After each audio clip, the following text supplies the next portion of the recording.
Cuando pensamos en los peligros de la prehistoria, lo primero que nos viene a la mente suele ser una escena de persecución salvaje en medio de la selva, una bestia enorme, con dientes afilados como cuchillas, atravesando los arbustos, mientras un humano primitivo corre sin aliento, tratando de escapar en medio del pánico.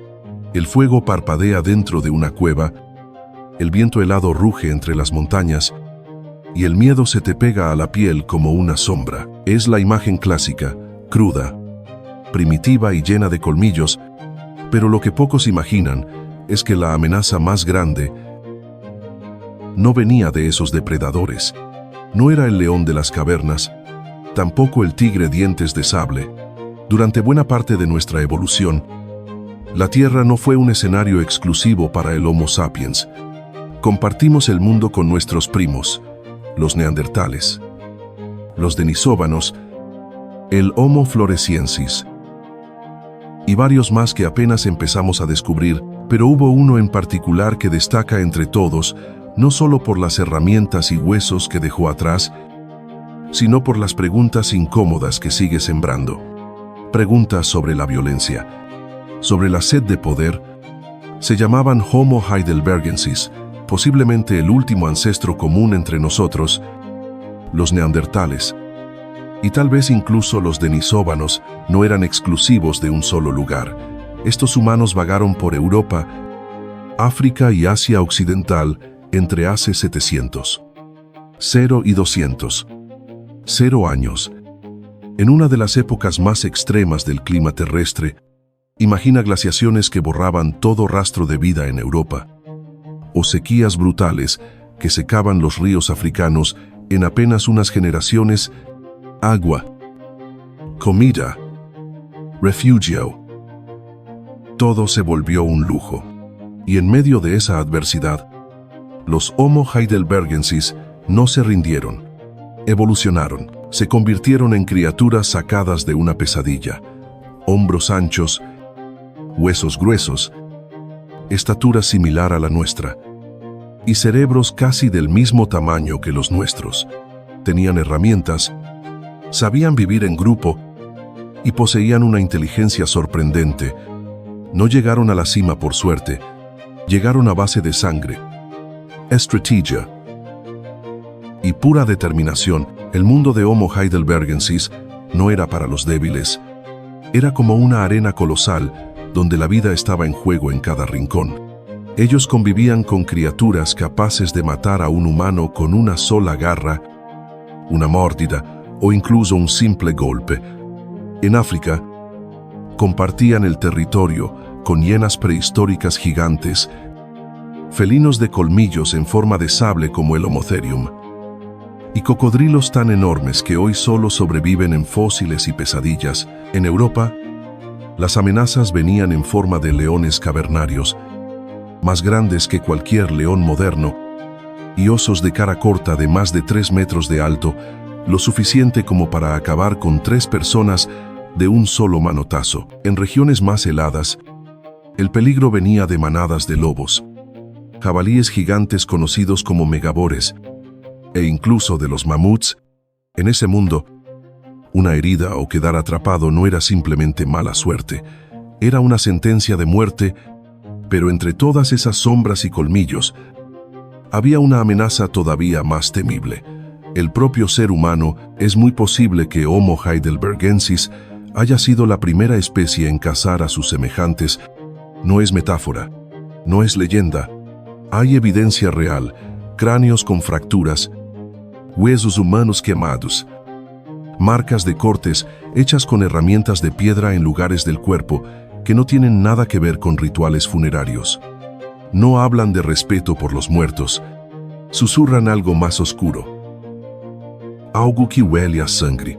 Al principio, los científicos pensaron que quizás se trataba de actos desesperados, que la hambruna o las crisis extremas empujaron a esas personas a hacer lo impensable, pero luego, la evidencia se volvió insistente, una y otra vez. En Europa, en África, y surgió una pregunta inquietante.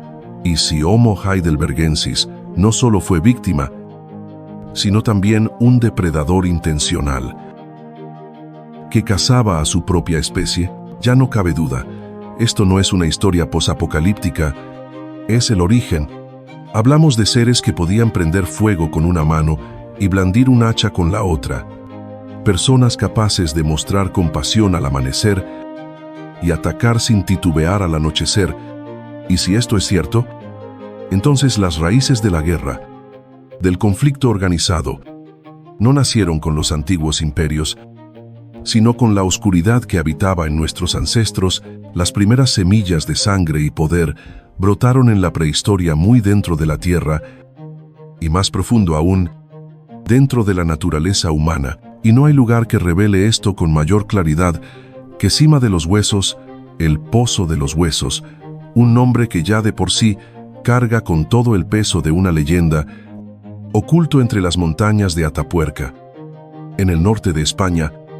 Este no es un sitio arqueológico cualquiera, es un cementerio silencioso, donde se han encontrado más de 0 fragmentos óseos humanos, pertenecientes al menos a 28 individuos. Todos eran Homo heidelbergensis. Pero, ¿por qué terminaron sus días al fondo de ese pozo oscuro? ¿Por qué sus huesos fueron arrojados ahí, sin señales de entierros ni rituales?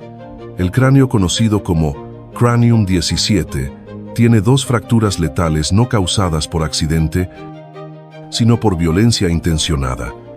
No fue un solo golpe, fueron 2, como si el agresor necesitara asegurarse de que la víctima no se levantaría jamás. Y entonces aparece un objeto extraño junto a los restos humanos, una hacha de mano hecha de cuarzo, trabajada con tal precisión que parece más una ofrenda que una herramienta. Los investigadores la llamaron Excalibur, no por la leyenda, sino por el misterio.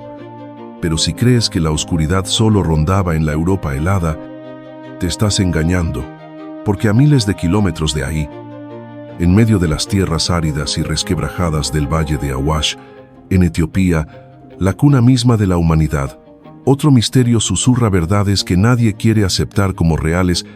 En 1976, un grupo de arqueólogos descubrió un cráneo antiguo que bautizaron como el cráneo de Bodo. Este fósil, con más de 0 años de antigüedad, pertenece probablemente a un Homo heidelbergensis, y no es solo una reliquia, es una historia abierta, sin final definido.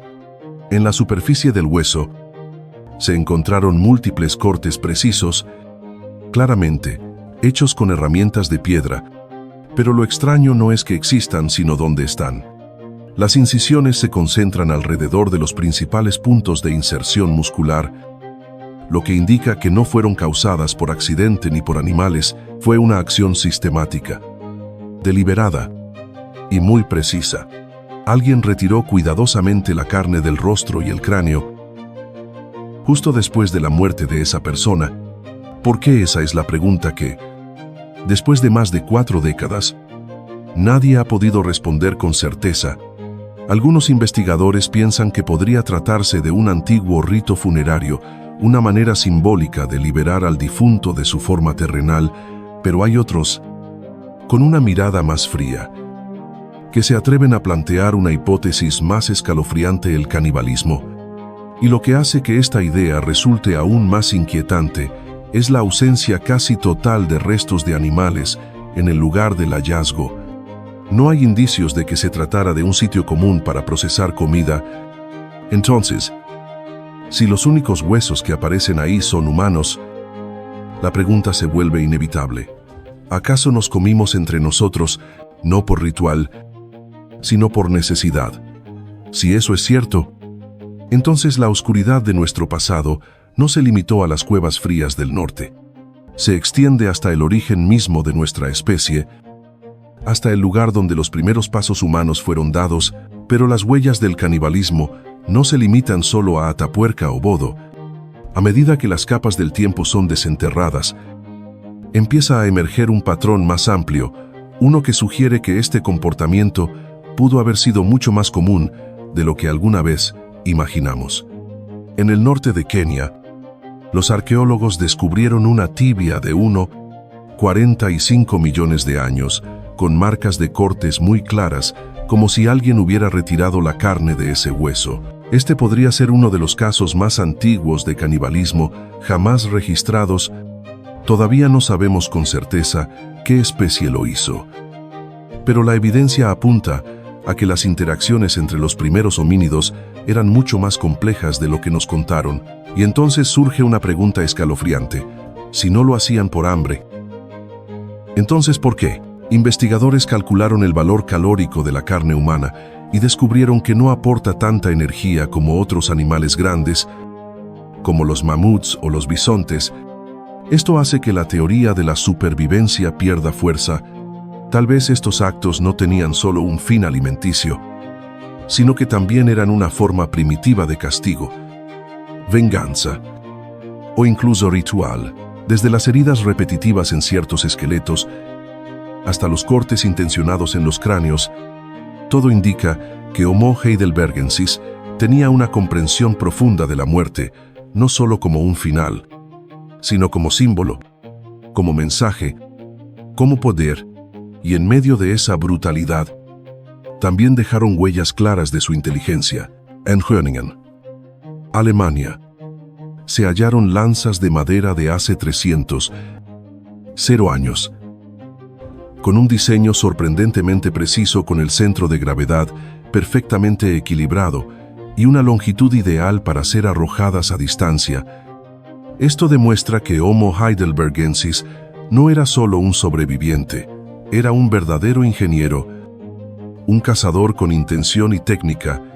En Etiopía, aparecieron lanzas con puntas de piedra que datan de hace casi 280 años, mucho antes de que Homo sapiens saliera a escena. La combinación de distintos materiales para fabricar herramientas no solo requería habilidades motoras finas, sino también pensamiento abstracto y la capacidad de enseñar ese conocimiento a nuevas generaciones. Incluso los huesos de animales fueron aprovechados. En la garganta de Olduvai, Tanzania, se encontraron herramientas óseas de hace 1,5 millones de años, que revelan una selección consciente de materiales, su transformación y uso sistemático. Ya no hablamos de instinto, esto es cultura, esto es tecnología primitiva. Y entonces, una verdad se vuelve innegable, ya fuera para cazar, defenderse o atacarse entre sí. Estas herramientas reflejan una cosa: la evolución del intelecto humano en un mundo bañado en sangre, huesos y una competencia sin tregua. Pero entre todas las evidencias de violencia, de canibalismo y de herramientas diseñadas para matar, también se empieza a revelar en silencio y con sutileza otra historia, una historia más profunda, más delicada, la historia del cuidado, del vínculo y de la primera chispa de aquello que más tarde definiría lo que somos, la sociedad. Estudiar al Homo heidelbergensis no es solo mirar hacia un pasado lejano cubierto de piedra y ceniza, es también escuchar los primeros ecos de cómo empezamos a tratarnos entre nosotros, desde la cooperación hasta el conflicto, desde la compasión hasta el instinto de supervivencia. Su vida social era compleja, adaptativa y en muchos momentos sorprendentemente familiar. Vivían en grupos pequeños, tal vez de 15 a 30 personas, pero no eran comunidades dispersas sin rostro. Eran unidades conectadas por lazos de sangre, por el trabajo compartido, por responsabilidades y emociones comunes. Vivir en grupos reducidos les daba una ventaja vital en el clima impredecible del Pleistoceno. Cuando los animales migraban o el agua escaseaba, podían moverse rápido, con agilidad, como si fueran un solo cuerpo. Algunos sitios, como Box Grove en Inglaterra o Schöningen en Alemania, muestran señales de visitas repetidas. No eran coincidencias, puede que esos lugares hayan sido puntos de encuentro antiguos, donde varios grupos se reunían para intercambiar herramientas, formar parejas, compartir comida y quizá contar historias. ¿Sería eso la forma más temprana de una plaza del pueblo? Una semilla primitiva de una comunidad más grande, de la memoria colectiva, de la tradición y aún dentro de esa lucha salvaje por sobrevivir. También supieron cuidarse. Encima de los huesos, ese enigmático cementerio prehistórico, los arqueólogos hallaron los restos de un individuo con una deformación severa en la pelvis, al punto que no podía caminar por sí solo, y aún así, sobrevivió por años. Eso no fue casualidad. Alguien lo alimentó, lo protegió, cargó con él, sin recibir nada a cambio.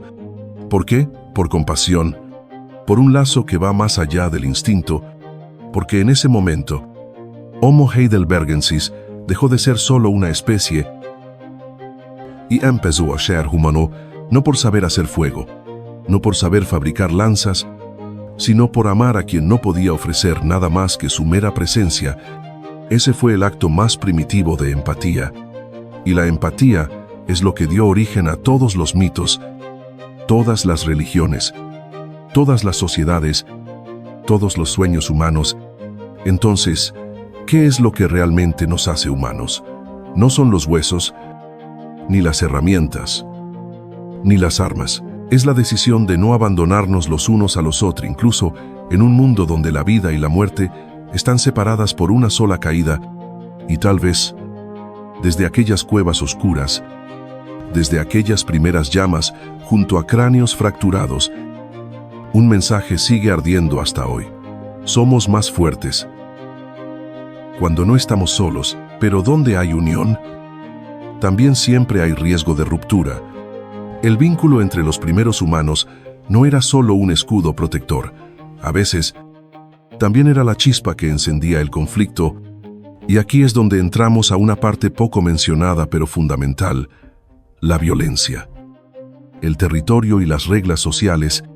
Homo heidelbergensis no eran cazadores solitarios. Eran seres sociales, compartían tareas, se protegían entre sí, y probablemente repartían la comida según las necesidades del grupo, pero ese lazo, por fuerte que fuera, no estaba exento de tensiones. Estas pequeñas comunidades, por más unidas que estuvieran, no eran paraísos. Donde hay cooperación, también hay fricción. Y cuando los primeros humanos comenzaron a convivir estrechamente, sin saberlo abrieron un nuevo capítulo, el del conflicto social. Las pruebas están ahí, encima de los huesos. Por ejemplo, el cráneo conocido como Cranium 17 presenta dos fracturas casi idénticas. No fueron causadas por accidente, no fue obra de un depredador. Fue violencia humana. Una ejecución, una venganza o simplemente rabia pura. Nadie lo sabe con certeza. Pero sí nos deja una pregunta inquietante. ¿Existían reglas? ¿Castigos? ¿Alguna forma primitiva de justicia en esas primeras comunidades? La evidencia aún es fragmentaria, pero los patrones de trauma repetido en varios esqueletos sugieren que los conflictos no eran excepciones. Al contrario, podrían haber sido parte del tejido social. Tal vez fueron los primeros en tener normas no escritas y también los primeros en romperlas. Además, conforme aumentaba la población y los recursos se volvían más escasos, las fronteras entre grupos comenzaron a superponerse. Ríos, rutas migratorias de animales, tierras donde refugiarse, todo se convertía en algo que valía la pena defender. En varios sitios de Europa y África se han encontrado indicios de ocupaciones repetidas en zonas con abundantes recursos. Esto sugiere que algunos grupos tal vez reclamaban ciertos territorios, incluso que estaban dispuestos a luchar por ellos. El conflicto entre grupos ya no es una simple teoría. Las heridas por golpes contundentes en cráneos encontrados encima, Bodo y Kabwe, muestran que esta violencia no era aislada ni limitada por sexo o edad. Podría haber sido el resultado de redadas, disputas por tierra o venganzas entre clanes, y como si todo eso no fuera ya lo suficientemente complejo, hay algo más que acerca aún más a Homo heidelbergensis, a lo que hoy somos: el lenguaje. Aunque no tenemos evidencia directa de su habla, estudios de los huesos del pulgar en Castel di Guido, Italia, junto con la base del cráneo, sugieren que eran capaces de emitir sonidos complejos. Si a eso le sumamos un tamaño cerebral entre 1,200 y 1,300 centímetros, su habilidad con herramientas y su caza en grupo, todo apunta a una capacidad asombrosa. Sabían comunicarse y, si podían compartir ideas, dar señales al cazar, enseñar a sus hijos cómo hacer una lanza. Eso ya era cultura, y esa cultura podría haberse extendido también a cómo trataban a sus muertos encima de los huesos. Los cuerpos parecen haber sido colocados de forma intencional en una cámara profunda, accesible solo a través de un pasaje peligroso. Tal vez fue solo una forma práctica de disponer de los cadáveres, pero también podría haber sido uno de los primeros rituales funerarios, una señal de conciencia sobre la pérdida, la muerte y algo que va más allá del instinto. Así que, en cada corte, en cada fractura, en cada piedra afilada, no solo escuchamos el eco de la violencia, también escuchamos la primera voz de una civilización sin nombre, pero que alguna vez fuimos nosotros. Y así, mientras seguimos descifrando huesos, herramientas y comportamientos, va emergiendo una verdad imposible de ignorar. Homo heidelbergensis no fue solo un capítulo en la historia humana, fue la puerta entre el instinto y la conciencia, entre la bestia y el ser humano. Ellos eran la especie al borde de la transformación, con las lanzas de Schöningen como testigo, armas diseñadas no solo para cazar animales, sino también, potencialmente, para girarse contra otro ser humano. Homo heidelbergensis demostró que no solo eran cazadores expertos, sino que, en sus momentos más oscuros, también fueron cazadores de su propia especie. Pero lo que los hizo únicos no fue el instinto, sino la contradicción. Sabían colaborar y también traicionar, sabían cuidar y también matar, sabían construir comunidad y también destruirla desde dentro. En ellos vivían los primeros fragmentos de la confianza, la empatía, el rencor, la venganza y quizá del amor. Una sociedad lejos de ser perfecta, pero con la suficiente profundidad como para llamarse humana. Homo heidelbergensis ocupa un lugar crucial en la historia evolutiva. Fueron el puente entre Homo erectus y las especies humanas que vinieron después, los neandertales, los denisóvanos y nosotros. Homo sapiens aparecieron hace unos 700 años. Llevaban en sí tanto los rasgos del pasado como los indicios del futuro. Un cráneo grande, cuerpos robustos, herramientas complejas, todo apuntaba a una capacidad de adaptación asombrosa. Desde las sabanas africanas hasta los bosques fríos de Europa, esa dispersión global facilitó una diversificación evolutiva. En Europa, se convirtieron en los neandertales, en Asia, en los denisóvanos, en África, fueron nuestros antepasados directos, y aunque el nombre heidelbergensis ya no figura en ningún documento de identidad, sus huellas viven en nosotros. Hoy, entre el 1 y 3% del ADN de personas no africanas proviene de los neandertales. Algunas poblaciones en Oceanía llevan hasta un 4% de genes denisóvanos. Estos genes antiguos nos ayudan a resistir el frío, fortalecen nuestro sistema inmunológico e incluso afectan el color de piel y la forma en que procesamos el oxígeno, lo que significa que no solo descendemos de Homo sapiens, somos herederos de una familia compleja, una red genética y cultural tejida a lo largo de cientos de miles de años. Los registros arqueológicos confirman que no vivían por simple instinto, sabían planear sus casas, usar el fuego, construir refugios. En Schöningen, las lanzas perfectamente balanceadas revelan pensamiento estratégico a largo plazo. Estas acciones sentaron las bases para la cultura de todas las especies humanas posteriores y luego desaparecieron, no por una catástrofe repentina, sino por una serie de cambios lentos pero implacables, un clima cada vez más extremo, la escasez creciente de recursos, finalmente, el encuentro con sus propios descendientes. Homo sapiens subió desde África. Los neandertales resistieron en Europa, los denisóvanos ocuparon las mesetas de Asia, y los heidelbergensis se vieron obligados a retroceder. No fueron vencidos por ser débiles, sino porque sus hijos evolucionaron, más rápidos, más inteligentes, más conectados.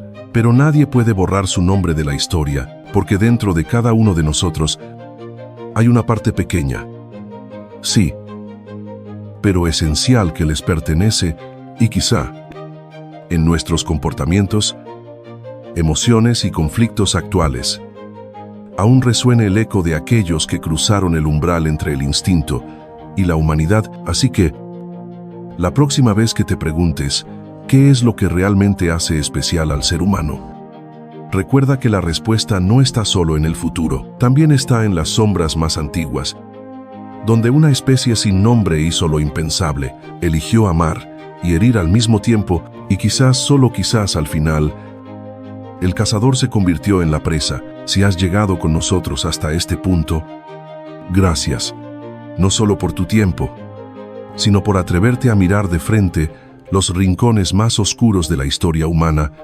aquellos lugares donde nuestros antepasados no solo dejaron herramientas y huesos, sino también preguntas sin respuesta sobre quiénes somos realmente. Homo heidelbergensis no fue solo un puente entre especies, puede que hayan sido los primeros en mostrarnos, de la forma más dura, Keyword: sobrevivir a veces significa aceptar que el peor enemigo tiene tu mismo rostro, un depredador creado a tu propia imagen,